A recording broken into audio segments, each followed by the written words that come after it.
एक ऐसी टीचर है जो देखने में स्टूडेंट के जैसी लगती है और वो लाखों ऐसे लोगों को ट्रेन कर रही हैं जो टीचर्स बनना चाहते हैं। इतनी कम एज में जो वो काम कर रही हैं वो हम सब के लिए, यानी आप लोगों के लिए, मेरे लिए, पूरी दुनिया के लिए एक बहुत बड़ी इंस्पिरेशन है। Let's give an energetic and warm welcome to the one and only Himanshi Singh.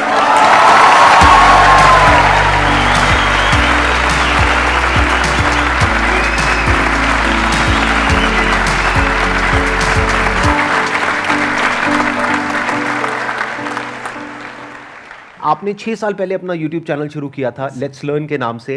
In fact ये नाम ही कितना कमाल का है, यानी ये सिर्फ सिखा नहीं रही हैं, सीख भी रही हैं।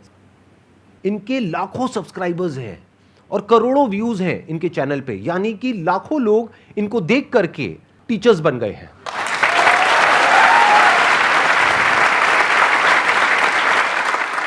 Thank you sir for having me here. और मैं 2-3 बातें हैं जो कहना चाहूँगी आपको। मैंने फर्स्ट टाइम आपको देखा था 2012 में, मेरे 10th के एग्ज़ाम्स हुए थे और 2012 10 साल पहले। उसके बाद मैंने आपका द अनस्टॉपेबल अटेंड किया था जो आपके बर्थडे पे हुआ था 27th आपने लाइव अटेंड किया था? राइट। ओह, मेरे को नहीं पता था, मतलब यू वर इन द आप त्यागराज स्टेडियम में वहाँ पे जो हुआ था वहाँ पर थे आप? बिल्कुल। आज सुबह मेरी सिस्टर ने भी यही कहा मुझे, 3 बजे हम मैसेज पे बात कर रहे थे, थोड़ा मैं काम कर रही थी, कि शी साइड के अच्छे से करना। और last time I heard Sandeep Maheshwari was in Thyagaraj with you, और नेक्स्ट टाइम भी मैं जब उनको देखूंगी, वो एक्चुअली यूट्यूब नहीं देखती हैं, बहुत कम देखते हैं, तो तेरे साथ ही देखूंगी, तो वीडियो का मेरे को इंतजार रहेगा। तो मतलब मुझे भी थोड़ा सा अच्छा लगा, वो टाइम बिल्कुल याद आया। आपने 2 बच्चों की स्टोरी सुनाई थी और यू साइड के उसको पता नहीं था कि वो कर नहीं सकता, ये उसे नहीं पता था। मतलब वो बहुत एक अपने आप में इंस्पिरेशनल था। मतलब मेरी लाइफ में ये चीज़ रहती है कि मेरी टीम में भी कोई बोलता है कि नहीं हो सकता या नहीं है, मैंने कहा नहीं क्यों बोलते हो, छूटते ही थोड़ा देखो, हो जाएगा, तरीका तो होगा ही। तो बहुत इंस्पायर किया आपने सर। जो मुझे बहुत अच्छी क्वालिटी लगती है आपकी, थोड़ा सा बुद्धिजीवी होते हैं लोग तो टाइम के साथ उनको लगता है थोड़ा मुश्किल दो कुछ, मतलब भारी बातें, भारी किताबें या कुछ, आप बहुत ही मुश्किल बात को भी बहुत आसानी से समझा देते हैं सबको। वो मुझे बहुत अच्छी क्वालिटी लगती है आपकी कि आप बहुत सिंपल तरीके से समझा देते हैं। Thank you so much. अब हम क्वेश्चन आंसर शुरू करें। मैम मेरा क्वेश्चन, पहले मैं बेस बताती हूँ कि मैं ऐसा क्यों पूछ रही हूँ, because I am also budding educational YouTuber like you are an inspiration to me. And मैं कल आप ही की वीडियो देख के आई हूँ जो अमन धतरवाल सर ने आपका इंटरव्यू लिया था, एंड मतलब okay, I am excited. So the question is कि every YouTuber starts as a one man army, single handedly हम सब कुछ करते हैं, बट एक पॉइंट आता है जब you have to build a team, तो मुझे वो प्रोसेस समझना है that how does it happen, क्योंकि एकदम से आप पूरा एक लार्ज स्केल प्रोडक्शन, एक टीम नहीं ले सकते। सो वो स्टेप बाय स्टेप कैसे किया जाए फॉर एवरी बडिंग यूट्यूबर या जो भी स्टार्ट करना चाह रहे हैं उनके लिए कोई गाइडेंस? बेसिकली इसके ना 2 तरीके हैं, या तो आप खुद से टीम बिल्ड करें, एक बड़ी सी टीम जो आप कह रहे हैं, या फिर आप किसी के साथ कोलैबोरेट कर लें एक लेवल के बाद। क्योंकि अगर आप टीचर हैं तो वो थोड़ा सा एक टाइम पे वो फ्रिक्शन क्रिएट होगा, लोग आएंगे, वो फिर उनको ऑफर देंगे जिनको आप सिखा रहे हैं या जिनके साथ आप जुड़े हुए हैं, एक टाइम पे वो टूट के चले जाएंगे कहीं और, तो वो सब होता है, वो बहुत बड़ी अपने आप में एक पॉलिटिक्स जैसा ही है। तो अगर आपकी पर्सनैलिटी वैसी नहीं है, मतलब मैं पर्सनली मानती हूँ मेरी वैसी नहीं है, तो उस केस में आप कोलैबोरेट कर सकते हो। बाकी इंडिविजुअली बहुत कुछ किया जा सकता है। मुझे याद है 1.5 मिलियन तक भी मैं इवन टाइप भी खुद कर रही थी क्वेश्चंस, जबकि उस टाइम पे वीडियोस की भी ज़्यादा नंबर ऑफ वीडियोस बनते थे, तो अकेले भी बहुत कुछ किया जा सकता है। बट हाँ, एक टाइम के बाद आपको टीम बिल्ड करनी ही पड़ेगी। अभी भी ज़्यादा बड़ी टीम मेरी पर्सनल लेवल पे नहीं है, क्योंकि मैं शेयर होल्डर हूँ एक कंपनी में, तो वो या तो डेलीगेट होती हैं चीज़ें या फिर मैं खुद कर लेती हूँ। और इसका फ़ायदा है क्योंकि मैंने एक चीज़ खुद से स्क्रैच से की है, तो अभी भी जैसे मेरी टीम में भी कोई नया इंसान आया, वो कहेगा दीदी ये नहीं होगा, ऐसे नहीं होगा, मैंने कहा यार कैसे नहीं होगा, मतलब करके देखो ना, मुझे पता है कि कैसे चीज़ें बिल्ड हुई हैं। इन्होंने एक बहुत अच्छी बात कही है कि क्या होता है कि जब आप खुद एक काम को कर लेते हैं ना, जैसे इन्होंने 1.5 मिलियन तक खुद सब कुछ किया, तो अब अगर ये आगे टीम बिल्ड करेंगी तो उनसे अच्छे से काम करवा सकती है। और जब वो काम एक लेवल पे आ जाए जब आप उसको खुद नहीं संभाल पा रहे हैं, तब आप टीम को इन्वॉल्व कर सकते हैं और उनके लिए भी एक विन विन सिचुएशन क्रिएट कर सकते हैं, ताकि वो रिटेन भी हो, नहीं तो वो छोड़ करके चले जाएंगे। और प्लस आपको खुद को आता होगा तो उनको ये भी लगेगा कि उनको आपसे भी कुछ सीखने को मिल रहा है। जैसे आई एम श्योर इनके साथ में जो भी टीम मेंबर्स जुड़े होंगे उनको ये फीलिंग आती होगी कि हमको कितना कुछ सीखने को मिल रहा है यहाँ पे रोज, इनसे कुछ नया नया। तो ये एक बहुत बड़ी मोटिवेशन होती है। सिर्फ पैसे से आप किसी को नहीं रोक सकते हैं, उसकी ग्रोथ भी होनी चाहिए। वो ग्रोथ तब हो पाएगी जब आपकी खुद की ग्रोथ एक लेवल पे हो चुकी होगी।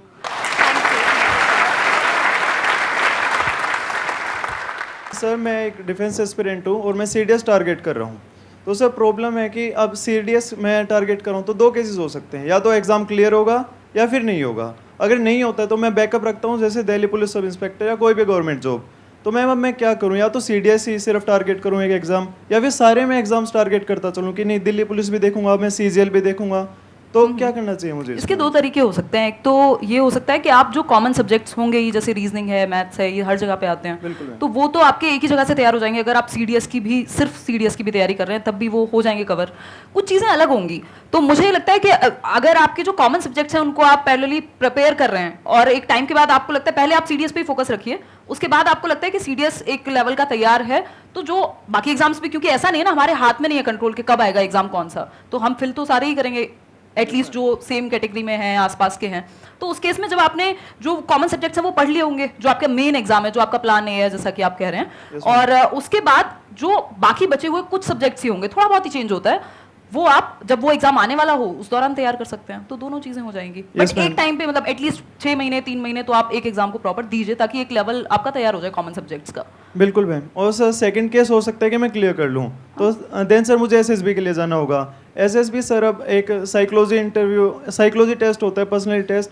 तो सर अब मैं अपनी पर्सनैलिटी एक ऑफिसर जैसे कैसे बना सकता हूँ? मैं कैसे अपना जो सोचने का तरीका है एक ऑफिसर जैसा कर सकता हूँ? आपको क्या करना है, ऐसे लोग जो वो बन चुके हैं, जो आप बनना चाहते हैं, जिस भी फील्ड में हैं, उनके आपको इंटरव्यूज मिलेंगे ऑनलाइन। आप उनके इंटरव्यूज देखते चले जाइए। उसमें से भी कुछ ऐसे लोग होंगे जिनके जैसा आप बनना चाहते हैं, यानी कि वो आपका आइडल है। बिल्कुल तो सर। उनके इंटरव्यूज आप बार बार देखिए, 2 बार देखिए, 5 बार देखिए, 10 बार देखिए, 20 बार देखिए। तो क्या होगा, धीरे धीरे आपके बिहेवियर में वो चीज उतरने लग जाएगी और आप उन्हीं की तरह बिहेव करने लग जाएंगे। बिल्कुल sir. Right? Okay, thank you sir. Most welcome. Sandeep sir, I would really like to say one thing. Thank you to you and your team members. हर किसी के लाइफ में अलग हार्डशिप्स रहते हैं, इमोशनल ट्रोल हो जाता है, मतलब लगता है कि यार सामने वाले को आप कितना समझाओ नहीं समझ रहा है, तो फिर खुद के अंदर लगता है कि कहीं हम ही तो गलत नहीं है। आपकी क्या, मेरी भी बहुत ट्रोलिंग होती है।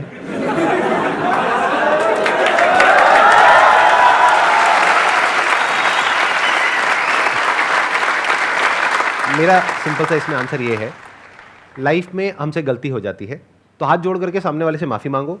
अगर वो माफ़ कर दे तो बहुत बढ़िया है, अगर नहीं करता है तो आप खुद को माफ़ करो। खुद को कभी ब्लेम मत करो। माफ़ी मांगने से आप छोटे नहीं हो जाओगे, लेकिन खुद को ब्लेम नहीं करना है, क्योंकि गलती इंसान से होती है।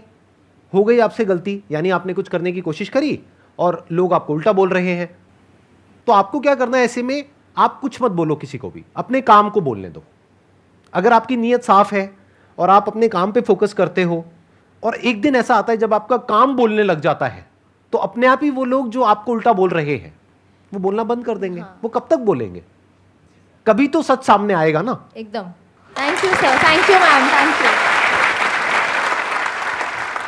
मेरे जो पेरेंट्स हैं वो चाहते थे कि मैं गवर्नमेंट जॉब करूं, लेकिन मैं साइड बाय साइड अपना कंटेंट क्रिएशन का काम कर रही थी 1.5 साल से। लेकिन अब ऐसा पॉइंट आ गया है कि मैं उनको अब बताना चाह रही हूँ कि अब ये मैं करना चाहती हूँ। तो इसके अंदर पहली प्रॉब्लम यह है कि कन्विंस तो मैं जैसे तैसे कर दूँगी, लेकिन मुझे ये रिग्रेट आ रहा है कि उनकी मैं मतलब विशेज़ पूरी नहीं कर पा रही, तो उसका क्या करूँ? ये सिचुएशन ना मतलब मुझे भी फेस करनी पड़ी थी एक टाइम में। मेरे फैमिली में सब टीचर्स ही हैं, गवर्नमेंट जॉब का पूरा है हल्ला एक तरह से। तो अभी आप किस स्टेज पे हैं ये उस पर भी डिपेंड करेगा कि आप अभी कैसे देख रहे हैं, आपको आगे तक का फ्यूचर कितना नज़र आ रहा है और कितना कॉन्फिडेंस है कि इस चीज़ में मतलब कर लोगे। देखो इसमें 2 सिचुएशन हो सकती हैं। एक सिचुएशन ऐसी हो सकती है कि मैंने एक टाइम पे पापा को बोल दिया था कि मुझसे होगी नहीं जॉब ना, मैं 6 घंटे में खुश नहीं हो पाऊंगी, मतलब मैं कर ही नहीं पाऊंगी, मेरा दिमाग इतना एक्टिव रहता है अब कि मैं शायद वो उतनी शांत लाइफ नहीं हो पाएगी। तो या तो आपको अंदर से ये चीज़ लग रही हो कि यार यही करना है अब, तो मतलब आप जी भी नहीं पा रहे हो, मतलब आपको वो है अंदर से कि एग्जाम आ रहा है बट आपका ध्यान उस चीज़ पे जो आप कर रहे हो एग्जैक्टली। तो अगर वो उस लेवल का है तो फिर तो देखो कन्विंस कर ही लेना चाहिए, और उनको बोल भी सकते हो 1-2 साल का टाइम ले सकते हो। इसी लेवल का है, इसलिए कॉन्फिडेंस से कर लूँगी। बिल्कुल, जब है तो फिर तो करके देख लो। और दूसरा टाइम है, 1-2 साल में कौन सा दुनिया खत्म हो जाएगी, मतलब आप कर सकते हो बात। तो घर पे बात करो, थोड़ा सा थोड़े दिन रहेगी, वो रहता है सब जगह पे रहता है। और मतलब मैं वैसे कहती थी अपने दोस्तों में एक टाइम पे कि यार पैशन ना आपको समझ आता है, थोड़ा बहुत उनको आ जाएगा, बट उनको ना वो बाहरी मटेरियलिस्टिक चीज़ें या सोसाइटी की अगर हम बात कर रहे हैं या पेरेंट्स की भी कुछ हद तक, क्योंकि उनको आपकी सिक्योरिटी चाहिए, उनको ऐसा नहीं है कि आपसे कोई बहुत बड़ा पैसा चाहिए या कुछ, तो वो टाइम के साथ आ जाएगा अपने आप, फिर वो चीज़ अपने आप ही आपकी साइड लाइन हो जाएगी, आप खुद ही उनको भी आंसर मिल जाएगा। और इवन लास्ट ईयर भी आई थिंक वैकेंसी आई थी, तो मेरी मम्मी कह रही थी कि फॉर्म फिल कर दे। मैंने कहा मम्मी कैसी बातें करती हो और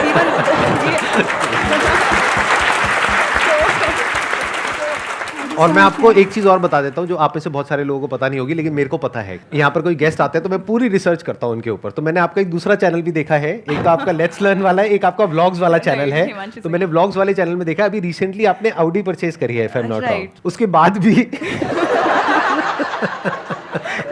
आप समझ पा रहे हैं ना? हाँ, तो इसलिए थोड़ा रिलैक्स रहिए, घर वालों को धीरे धीरे समझ आएगा। जब आपके पास 2-4 प्राइवेट जेट आ जाएंगे तब हो सकता है वो आपको भूलना बंद कर देंगे। तब तक सुनते रहिए, आराम से सुनते रहिए। साइड में आप तो है मोटिवेट करने को, जब साइड में मैं तो हुई, मैं तो साइड में ही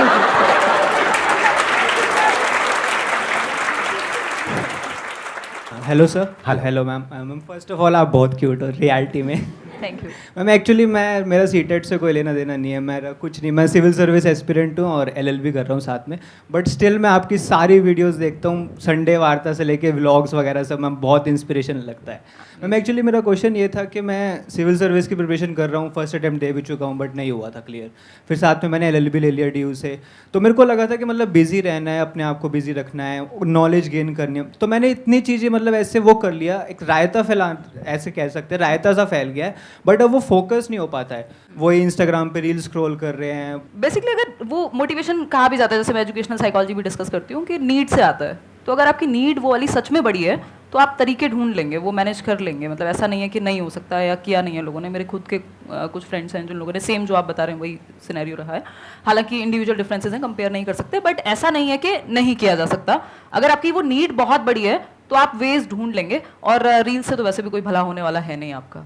मतलब थोड़ा बहुत कभी देख लो तो समझ में आता है, बट वो तो मतलब हम इतने छोटे तो नहीं रहे ना कि हम अपना भला ना समझ सकें, तो इवेंचुअली तो वो हमें नुकसान ही पहुंचाएगा। मैम वो वहीं अटका रहता है दिमाग के, नहीं यार छोड़ो। ऐसा क्या मिल रहा है रील में? तो मैम पढ़ाई की तरफ, पढ़ाई से या कुछ प्रोडक्टिव काम से दिमाग हट के मतलब अनप्रोडक्टिव चीज़ों में हाँ, जा तो वो रहा है। आसान है ना, मतलब वहाँ पे अच्छा सर तो सब कुछ ही आसान है, बट मतलब वो कंपैरेटिवली इजी है ना, वहाँ थोड़ा सा पेन होता है। अगर आप पढ़ने बैठोगे मन भी इधर उधर भागेगा, तो वो तो आदत डालनी वो अगेन नीड बहुत बड़ी नहीं है जब तक, तब तक तो आप ऐसे इधर उधर घूमोगे। अगर वो नीड बहुत बड़ी हो जाएगी, जिस दिन आपको लगेगा कि ये चीज़ सच में इंपॉर्टेंट है, आप वेज ढूंढ लोगे, कुछ भी करके वो अपने आप उठ भी जाओगे, कर भी लोगे, पता नहीं क्या क्या कर लोगे।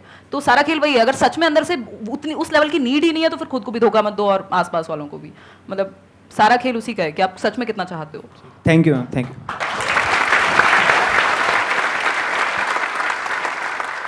मेरे साथ ये हैबिट है एक तरफ से कि मैं अगर कोई पर्टिकुलर डेस्टिनेशन पे हूँ, कोई जॉब अगर मैं कर रही हूँ, कोई मैं डेजिग्नेशन कर रही हूँ अभी, तो मैं उसको ना ज़्यादा देर तक मैं कैरी नहीं कर पाती, मेरा इंटरेस्ट ख़त्म हो जाता है बहुत ही ज़्यादा जल्दी। जो कि मेरे फ्रेंड्स कहते हैं तुझे चीज़ों को कैरी करना चाहिए, और मेरे पेरेंट्स भी इस चीज़ को लेकर मुझे काफ़ी कहते हैं तेरा काफ़ी रिसेंटली मैंने भी CA के लिए अटैम्प्ट किया था, फिर मेरा दिमाग मतलब हट गया, वहाँ से प्रॉपर डाइवर्ट हो गया, फिर मैंने कस्टमर सपोर्ट ज्वाइन कर लिया, तो मेरा इंटरेस्ट बहुत जल्दी लॉस हो जाता है, और इसकी वजह से मुझे काफ़ी ज़्यादा प्रॉब्लम्स भी फेस करनी पड़ रही है, क्योंकि मेरा करियर एक तरफ से रुक गया है, हर जगह मैंने हाथ मार लिया और कुछ भी नहीं है मेरे पास अभी। तो मुझे ये एक तरफ से मुझे जानना है कि मीन्स एक जगह पर कैसे रुके। तो ये सर से क्वेश्चन था कि मुझसे था? मैम आप दोनों से ही है क्वेश्चन। अच्छा, आप ये कह रहे हैं कि एक जगह पे टिक नहीं पा रहे हैं, बट मुझे लगता है कि अगर आप सच में काम कर रहे हो, मतलब जो भी आप अलग अलग जॉब्स कर रहे हो, अगर वहाँ सच में एक्सपीरियंस ले पा रहे हो और ईमानदारी से वो चीज़ कर रहे हो, सीखने को मिल रहा होगा बहुत कुछ, तो नुकसान नहीं है उस चीज़ में। मतलब कई बार हमें क्या चाहिए, हमें सारे आंसर्स पहले से चाहिए, बिल्कुल सेट होना चाहिए, स्क्रिप्ट थोड़े ना है, मतलब जिंदगी है, थोड़ा बहुत तो इधर उधर जाएगी। तो अगर आप सच में काम कर रहे हो, चिंता तब होनी चाहिए। अभी मेरे पास एक टीम मेंबर हैं, तो वो कल परसों कहने लगे कि दीदी मुझे ना इस बात की टेंशन हो रही है, किसी ने मेरे से पूछ लिया कि फ्यूचर का क्या है या क्या सोचा है। तो मैंने कहा तुम्हें इस बात की टेंशन क्यों है? टेंशन उन लोगों को होनी चाहिए जो कुछ नहीं कर रहे हैं। तुम यार मेरे सामने बैठे हुए हो, मेहनत करते हो, इतने मेहनती हो, 4 चीजें सीखते हो, फिर किस बात की टेंशन है? ग्रोथ तो हो ही रही है ना। तो जब कुछ ना कुछ कर ही रहे हो तो फिर नुकसान तो नहीं होने वाला, एटलीस्ट कुछ ना कुछ तो कर ही लोगे, मतलब वो सीख तो रहे हो ना एटलीस्ट। तो वो सीखना इंपॉर्टेंट है। अगर आपको अभी नहीं मिल रहा जवाब के एग्जैक्टली क्या करना है, मिल जाएगा, बट प्रोडक्टिव अगर आप हो, सच में कुछ कर रहे हो मेहनत से, तो इवेंचुअली सही दिशा ही होगी। ऐसा नहीं है कि कोई कि मतलब आप गलत जगह पे जा रहे हो। वो प्रॉब्लम तब है जब आप बैठ के डे ड्रीमिंग कर रहे हो।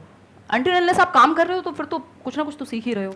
एक है कि मैं क्या करना चाहता हूं या चाहती हूं, एक है प्रैक्टिकली आपको ये देखना होगा कि आप किस काम में एक्चुअल में अच्छे हो। जैसे अभी आपने बोला कस्टमर सपोर्ट डिवीजन में आप हो, तो कस्टमर सपोर्ट से क्या कनेक्ट होता है? सेल्स। और सेल्स में इतना पोटेंशियल है जिसकी कोई हद नहीं है। हो सकता है मैं आपसे पूछूंगा आप क्या करना चाहते हैं, आप कहेंगे मैं सिंगर बनना चाहती हूँ, मैं डांसर बनना चाहती हूँ, मैं ये बनना चाहती हूँ, मैं वो बनना चाहती हूँ। उसको छोड़ दीजिए। आप ये देखिए कि आप एक्चुअल में किस काम को करने में अच्छे हैं, जहां पे आपको रिजल्ट अच्छा मिलता है, जहां पे आपको एप्रिसिएशन मिलता है, जहां पे आपको ये लगता है कि हाँ मैं इस काम को कर सकती हूं। जो अभी आपने बोला मैं उसी पॉइंट को आगे बिल्ड कर रहा हूं, that could be customer support. तो अब आप इससे एक रिलेटेड लाइन है, दैट इज सेल्स। सेल्स से रिलेटेड लाखों बुक्स हैं, उसमें से जो कुछ कमाल की बुक्स हैं उसको आप पढ़ना शुरू कर देते हैं, तो ऑटोमेटिकली आपका जो दिमाग है वो सेल्स में आगे बढ़ता चला जाएगा। तो उसके लिए आपको क्या करना है, अपना पूरा फोकस डाला सपोर्ट को समझने में। आपने बोल तो दिया सपोर्ट, कस्टमर सपोर्ट, ये कोई छोटी चीज नहीं है। एक कंपनी के लिए कस्टमर से इंपॉर्टेंट कुछ नहीं है। अगर कस्टमर कंपनी को छोड़ देगा तो कंपनी बंद। तो customer support is very very important department, जिसको हम कई बार छोटा समझ लेते हैं। हमें लगता है I am in customer support. नहीं, it is not a small department. तो आप पहले समझिए कस्टमर सपोर्ट क्या होता है। अभी तो आप बाई चांस उस फील्ड में चले गए हैं, आपने कहीं अप्लाई किया, आपको जॉब मिल गई, but you are not an expert in that field. आप ये नहीं कह सकते कि मैं दुनिया की बेस्ट कस्टमर सपोर्ट एग्जीक्यूटिव्स है उसमें से एक हूं, कि अगर मेरे पास में कोई कस्टमर आता है डील करने के लिए, चाहे 1-on-1, चाहे ऑनलाइन, चाहे कैसे भी, I can convert that customer. ये कॉन्फिडेंस अभी आप में नहीं होगा।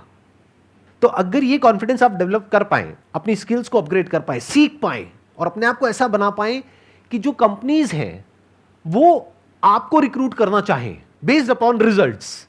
क्या आप बताएं कि देखिए पिछली कंपनी में मैंने 1 साल तक काम किया, इतनी सेल्स मैंने जनरेट करी उस कंपनी के लिए, तो क्या उसका जो कॉम्पिटिटर है वो आपको डबल सैलरी नहीं देगा? उसको नहीं दिखेगा कि वो कितना कमाएगा आपको पैसा दे करके। वो पैसा दे करके आप पे एहसान नहीं कर रहा है, वो अपनी कैलकुलेशंस करेगा। तो अपने आप को इस लायक बना लो कि लोग आपके पीछे आए, कंपनीज आपके पीछे आए।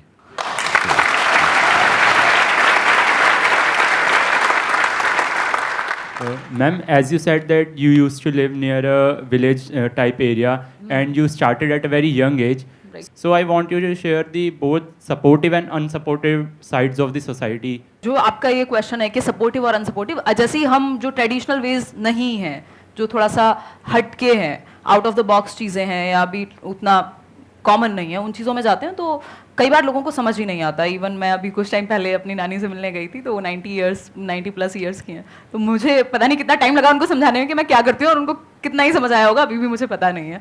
तो बेसिकली इस तरह की चीज़ें ना समझने में ईजी नहीं होती, स्पेशली अब हमसे पहली जनरेशन के लिए या जो जनरल परसेप्शन चल रहा है सोसाइटी में उनके लिए। बट कुछ कुछ चीज़ें अपने आप समझ आएंगी टाइम के साथ। मतलब वो टाइम को जवाब देने दीजिए। आपको अगर सच में इंटरेस्ट है और आप उस चीज़ को करने में खुश हैं, आप सीख रहे हैं और एक हर दिन एक नया चैलेंज है और आपको लग रहा है कि आपकी ग्रोथ हो रही है और आपको पता है कि यहाँ तक का रास्ता दिखा है, क्योंकि ये ऐसी चीज़ थी जहाँ पे मुझे पता नहीं था कि ये करियर भी हो सकता है। इवन मैंने जिस दिन फर्स्ट वीडियो डाला मुझे नहीं पता था मोनेटाइजेशन जैसी कोई चीज़ होती है, वो वीडियो कैसे डालते हैं वो भी मैंने सर्च करके ही डाला था।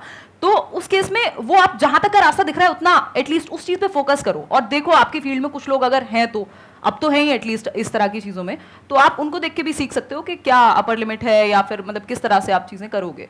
तो सपोर्टिव और अनसपोर्टिव, कई बार जो लोग आपके क्लोज मतलब सर्कल में है, जो फैमिली है, तो उनको पता है यार ये रात को मेहनत करती है। उस टाइम पे आवाज़ आती थी दिन में, तो मैं रात को रिकॉर्ड करती थी रूम बंद करके ताकि सब सो रहे हैं। तो वो उनको समझ में आएगा कि यार ये मेहनत कर रही है और ये सच में या कर रहा है, सच में ये चीज़ में इंटरेस्टेड है, तो वो कुछ हद तक आपको सपोर्ट करेंगे।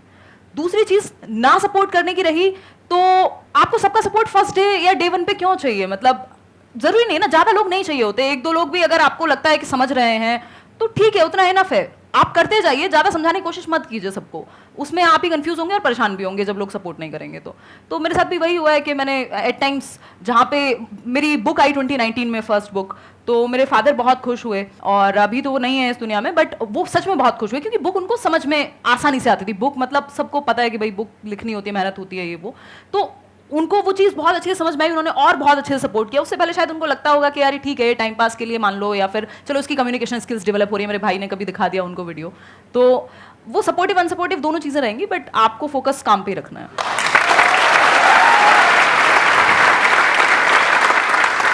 मेरे अंदर से सही में एक क्वेश्चन आ रहा है आपके लिए, मैं पूछ सकता हूँ बिल्कुल आपसे सर, बिल्कुल। कि इतनी कम एज में इतनी मेच्योरिटी आई कहाँ से आपके अंदर?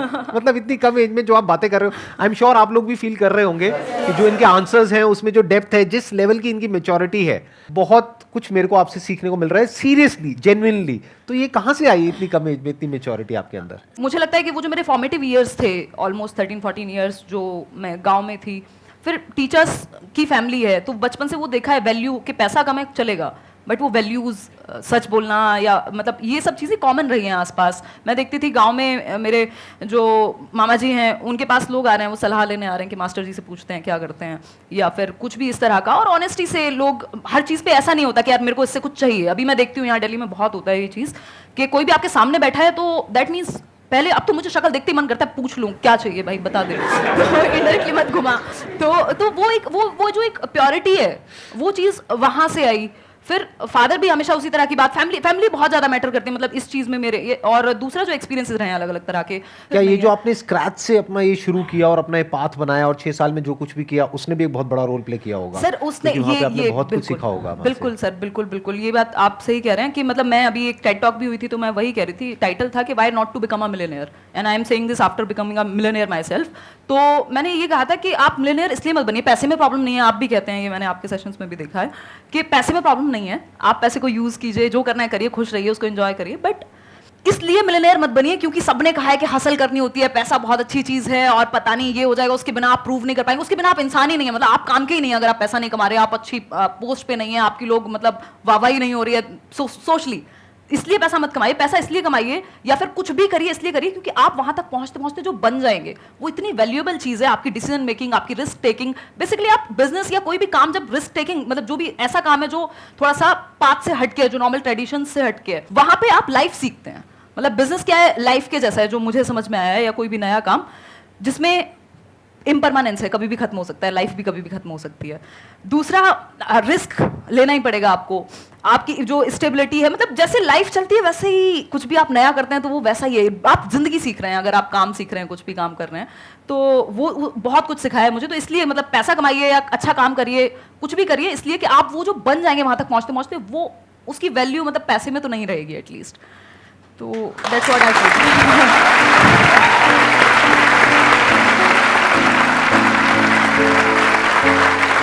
एक टोकन ऑफ एप्रिसिएशन है, आप इतनी दूर से आए हमारे लिए टाइम निकाल करके, this is a thank you for you thank you, from our entire family and our entire team.